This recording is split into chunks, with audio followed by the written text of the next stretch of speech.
Bonsoir et bienvenue dans 7 à 8. Au sommaire, ce mercredi 27 janvier, l'inauguration du nouveau Creps de la Chapelle-sur-Erdre approche. Nous verrons comment le bâtiment est construit. Les Pays de la Loire est une région connue pour ses exploits sportifs. L'un des projets le plus attendus est le nouveau Creps des Pays de la Loire implanté sur le site de la Babinière à la Chapelle-sur-Erdre. Coût du projet, 38 millions d'euros, dont 25 millions financés par la région. Le Creps est un établissement public de formation dans les domaines du sport, de la jeunesse et de l'éducation populaire.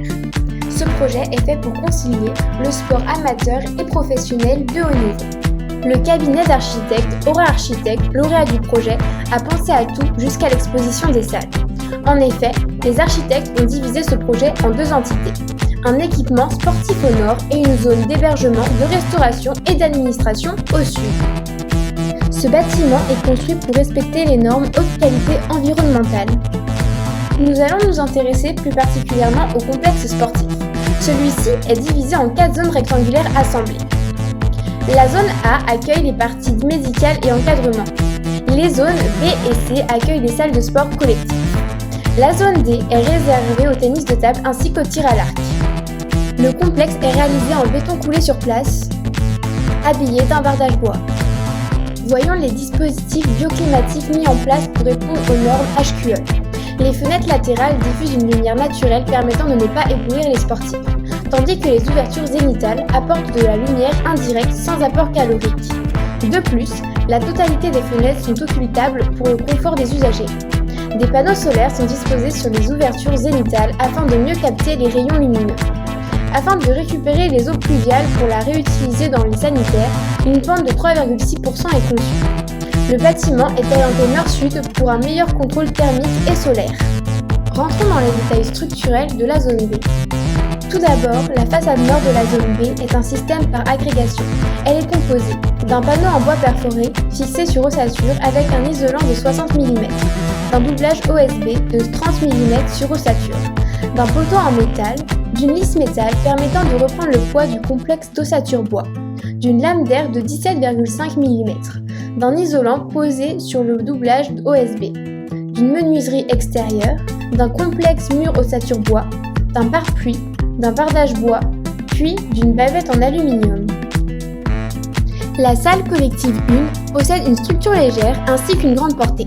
De ce fait, pour des raisons constructives et économiques, ils utilisent des poutres lamelées collées.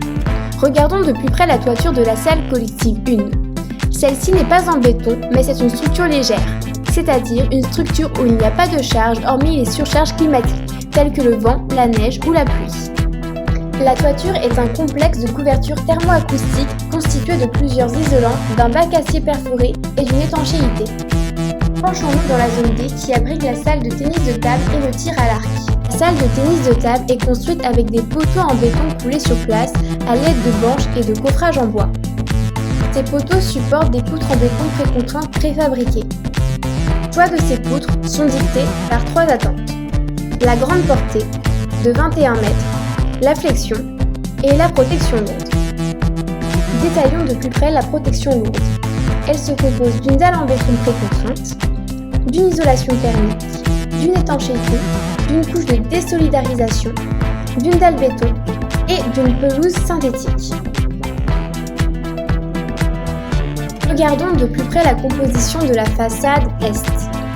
Elle est constituée d'un poteau béton, d'un profil intermédiaire support MOB et d'un complexe MOB constitué d'un panneau OSB extérieur avec finition peinture, d'un film d'étanchéité à l'air, d'un isolant croisé avec une ossature verticale, des tasseaux horizontaux et des panneaux OSB extérieurs.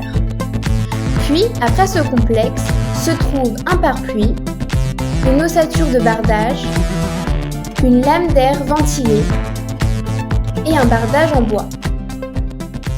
Puis un joint d'étanchéité est placé pour éviter les fuites de fluide entre un milieu intérieur et un milieu extérieur. Dans un futur proche, grâce à toutes ces prouesses techniques, le Creps deviendra un lieu attractif pour les fédérations olympiques nationales et sera un lieu convoité par tous les sportifs, qu'ils soient amateurs ou professionnels. Merci de nous avoir suivis dans cette édition spéciale. À bientôt!